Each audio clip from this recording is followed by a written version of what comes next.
अपना उत्तराखंड के इस वक्त के बुलेटिन के साथ मैं हूं अनुपम। आइए सबसे पहले बात करते हैं मौसम की। उत्तराखंड में आज से मौसम बदलने जा रहा है। ऊंचाई वाले इलाकों में बर्फबारी हो रही है। खासतौर पर गढ़वाल रीजन के लिए मौसम विज्ञान केंद्र की तरफ से अलर्ट जारी किया गया है। आज और कल यानी कि सोमवार को प्रदेश के कई हिस्सों में बारिश और बर्फबारी का अलर्ट किया गया है। वहीं आज सुबह से हल्द्वानी, उधम सिंह और देहरादून में सुबह से रुक रुक कर बारिश हो रही है। तो पहाड़ में मौसम बदल गया है। बर्फबारी को लेकर अलर्ट किया गया है और मौसम का मिजाज काफी बदला नजर आ रहा है। कई जगहों पर आज और कल कई इलाकों में बर्फबारी होगी, जबकि हल्द्वानी, उधम सिंह नगर में सुबह से बारिश हो रही है। और बातचीत करने के लिए सुनील प्रभात हमारे संवाददाता हमारे साथ देहरादून से सीधे जुड़ रहे हैं। सुनील, एकाएक मौसम बदल गया है, कई जिलों में बारिश हो रही है तो कहीं पर बर्फबारी का अलर्ट भी है।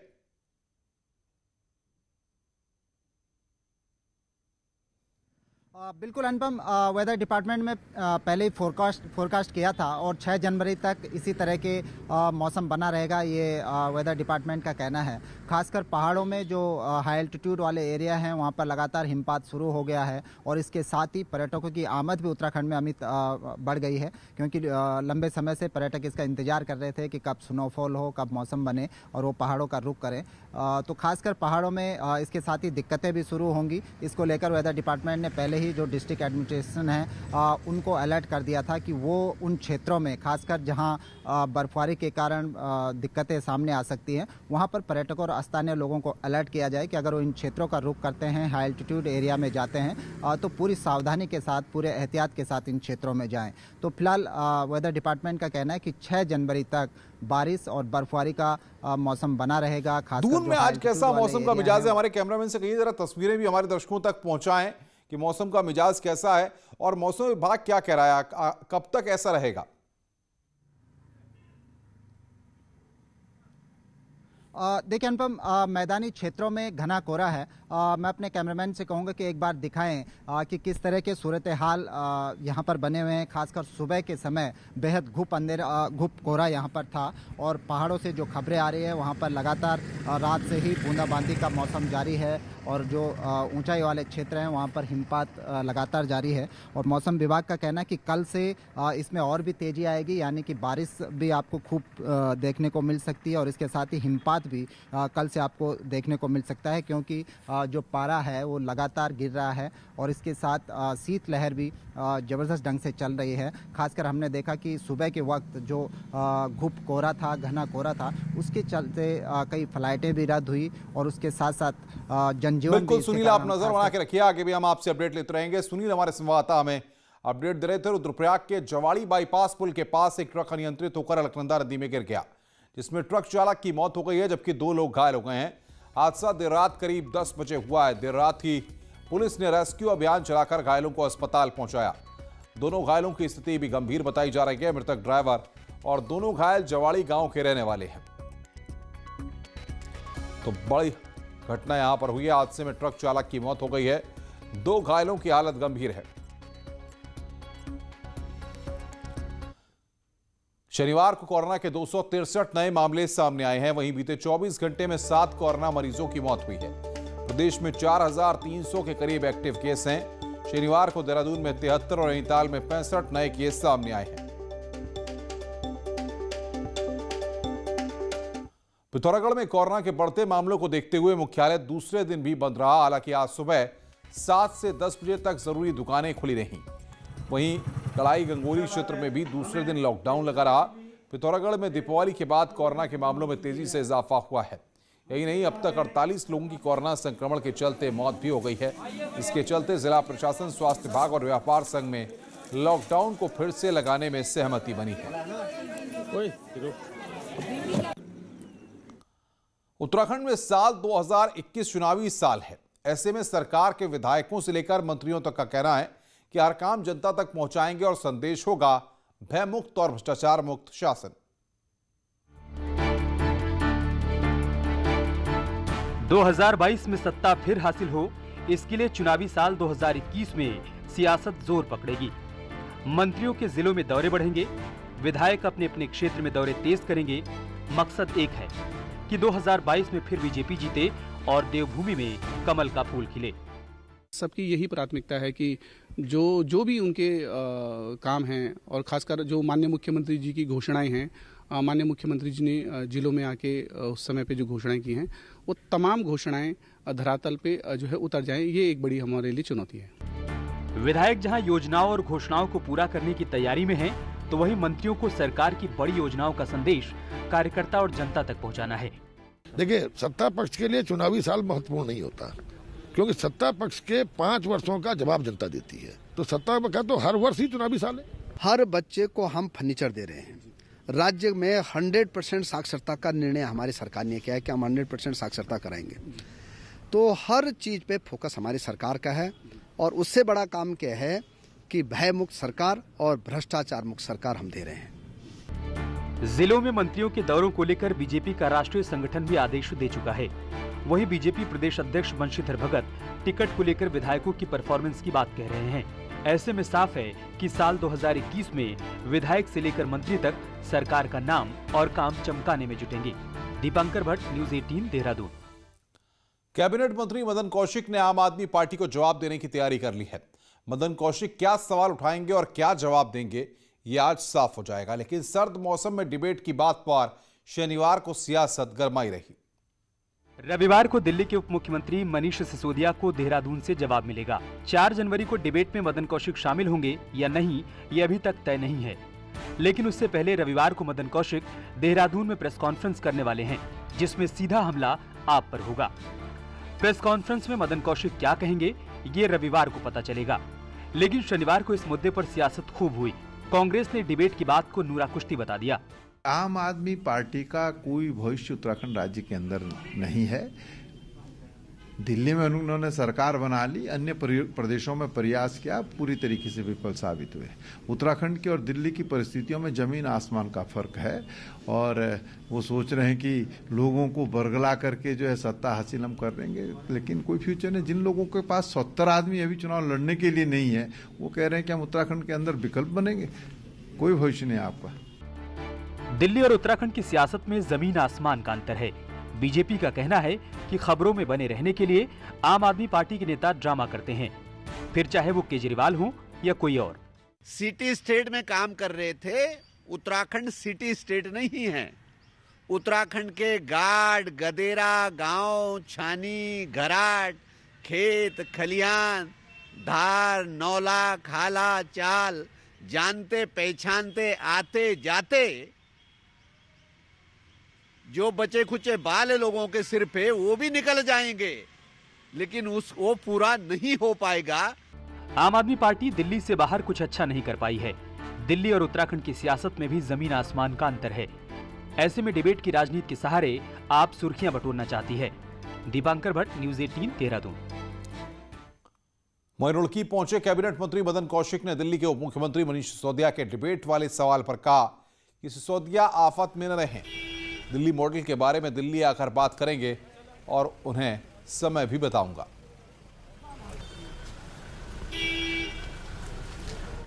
इतनी आफत में ना रहें। मैंने पहले ही कहा था दिल्ली मॉडल पर दिल्ली में चर्चा होगी। मैं कोई सा समय फिक्स करके बताऊंगा, दिल्ली आऊंगा। दिल्ली के स्कूलों की जो बदहाल स्थिति है, हॉस्पिटल की बदहाल स्थिति है, कोरोना से देश में जो सबसे ज़्यादा मरने वालों की संख्या है, वो दिल्ली के उस स्वास्थ्य मॉडल के कारण है। दिल्ली के अंदर क्या रेट, एक निश्चित रूप से उन्होंने कहा कि हमने इतना आप फ्री कर दिया, उसके बाद का रेट क्या है, हमारे यहाँ का क्या रेट है, पूरे मॉडल पर चर्चा करेंगे। इतनी आफत में मर रहे हैं। पिछले 25 सालों से फरार चल रहे अपराधी को देहरादून पुलिस ने अरेस्ट कर लिया है। जसविंदर पर 10,000 रुपए का इनाम घोषित था और लंबे समय से पुलिस को चकमा देकर आरोपी स्थान बदल बदल कर रहा था। लड़की के अपहरण के मामले में 1995 से जसविंदर फरार चल रहा था। ये लड़की को लावारिस हालत में छोड़कर फरार हो गया था। आरोपी को महाराष्ट्र से गिरफ्तार किया गया है। कोर्ट ने उसे 14 दिन की न्यायिक हिरासत में भेज दिया है।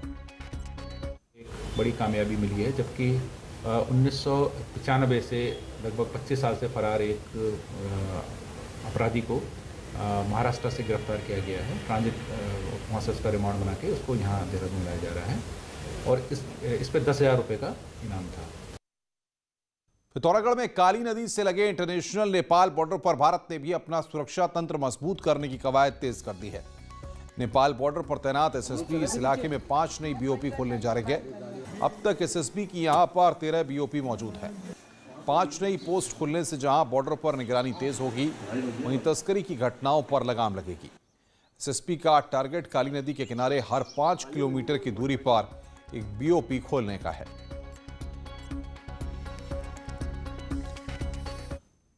उत्तराखंड के खेल मंत्री अरविंद पांडे ने शनिवार को कबड्डी खेलकर खिलाड़ियों का उत्साह बढ़ाया। शनिवार को अरविंद पांडे ने अपने विधानसभा क्षेत्र गदरपुर में शहीद भूपाल सिंह कोश्यारी मेमोरियल कबड्डी प्रतियोगिता में शुभारंभ किया। इस दौरान खेल मंत्री ने कबड्डी प्रतियोगिता के खिलाड़ियों के साथ कबड्डी खेलकर उनका उत्साह बढ़ाया। खेल मंत्री अरविंद पांडे पूर्व में स्पोर्ट्समैन भी रह चुके हैं।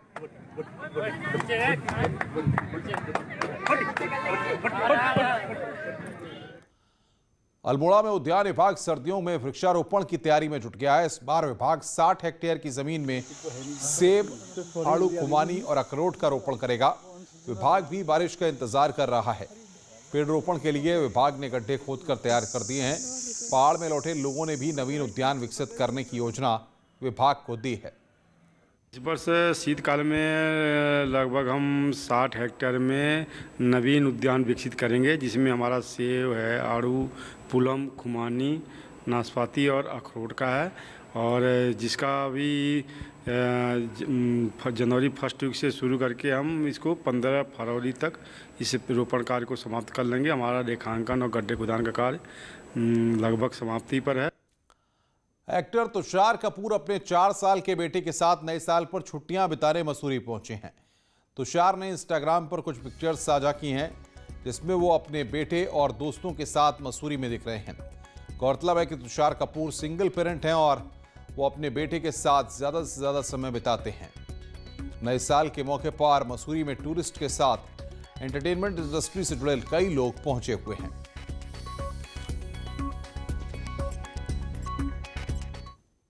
आगे बढ़ते हैं। नैनीताल का एक झरना सैलानियों का सेल्फी पॉइंट बन गया है, जिससे वन विभाग लाखों की कमाई कर रहा है।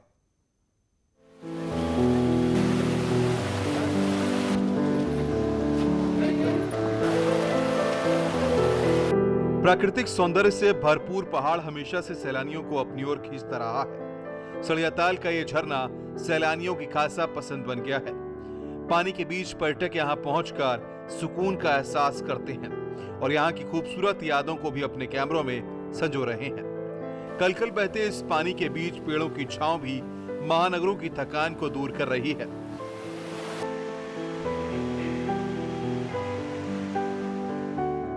यहां लगे जानवरों के स्टैच्यू भी पर्यटकों को खूब आकर्षित कर रहे हैं। आगरा से आए हम लोग, तो नैनीताल की बहुत ज्यादा सुना था और फर्स्ट टाइम आए हुए हैं हम लोग यहाँ पर।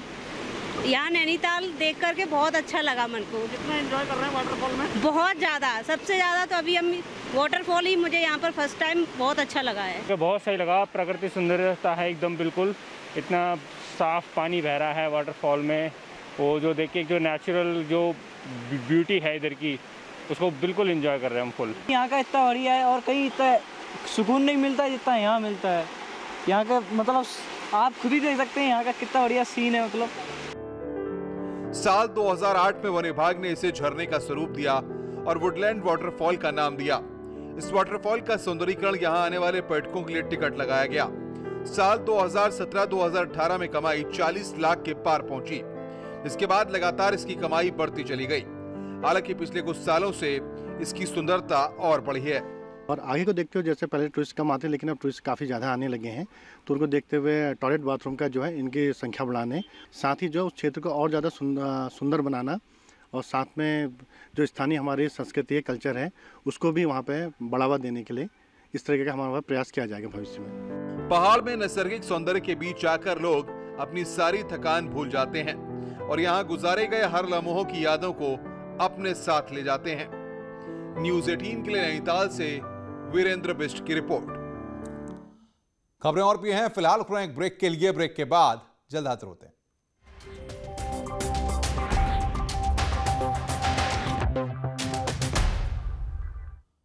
स्वागत है। ब्रेक के बाद खबरों का सिलसिला आगे बढ़ाते हैं। पहाड़ की सुंदर वादियों में पर्यटन की अपार संभावनाएं हैं। ऐसे में कोरोना काल जहां मुसीबत लेकर आया, वहीं रुद्रप्रयाग में कोरोना काल पर्यटकों के लिए आशा की किरण भी बना है।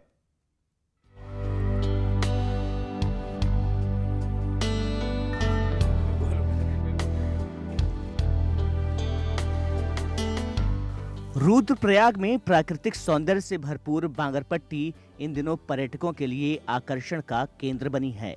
एक ओर जहां बर्फ से लदी सुंदर पहाड़ियां हैं, वहीं रंग बिरंगी मछलियों से भरी हुई प्राकृतिक झील बाधाड़ी ताल है। इस घाटी में कोरोना काल के दौरान लौटे अरविंद सेमवाल ने अपना होम स्टे शुरू किया, जिसमें पहाड़ के पारंपरिक घरों का अद्भुत अनुभव होता है।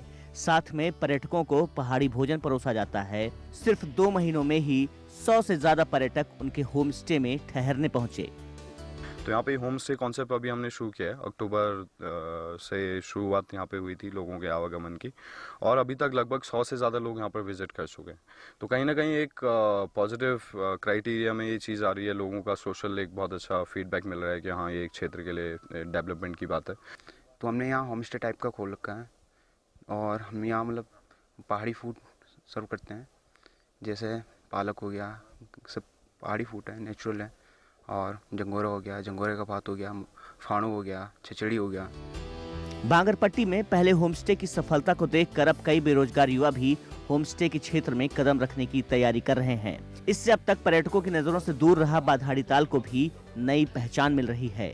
यहाँ आ रहे पर्यटक भी यहाँ की खूबसूरती का बखान करते नहीं थक रहे हैं। यहाँ पे आके बहुत ही अच्छा लग रहा है। अरविंद सेमवाल जी के साथ यहाँ पे उन्होंने हमें यहाँ लाके हमारे ऊपर एक एहसान सा किया है। यहाँ बहुत ही ऐसी प्रकृति की गोद में से बैठा जैसा लग रहा है। यहाँ पे बहुत सारे मंदिर हैं, बहुत ही अच्छी चीज़ है। यहाँ पे बहुत प्यारी प्यारी जगह है, बहुत सुंदर खेत है, और यहाँ पे बहुत अच्छा मंदिर है। नीचे वासुदेव मंदिर है, बदाणी ताल जैसी बहुत अच्छी प्यारी सी जगह है। वहाँ पे बहुत प्यारी झील है और बहुत रंग बिरंगी मछलियाँ हैं। बहुत प्यारा लगा यहाँ पे। पहाड़ की प्रकृति के अनमोल खजाने की अहमियत अब लोग समझने लगे हैं और अपने स्तर से स्वरोजगार के प्रयास भी करने लगे हैं, जिससे रोजगार के साथ नए पर्यटन स्थलों को भी बढ़ावा मिल रहा है। रुद्रप्रयाग से न्यूज़ 18 के लिए शैलेंद्र सिंह रावत की रिपोर्ट। तो आपने देखा कि बांगरपट्टी किस तरीके से लोगों के आकर्षण का केंद्र बन रहा है। आगे बढ़ते हैं। पहाड़ में महिलाओं को स्वरोजगार से जोड़ने के लिए मशरूम उत्पादन ने भी बड़ा योगदान दिया है, जिसे महिलाओं ने भी बखूबी अंजाम दिया है।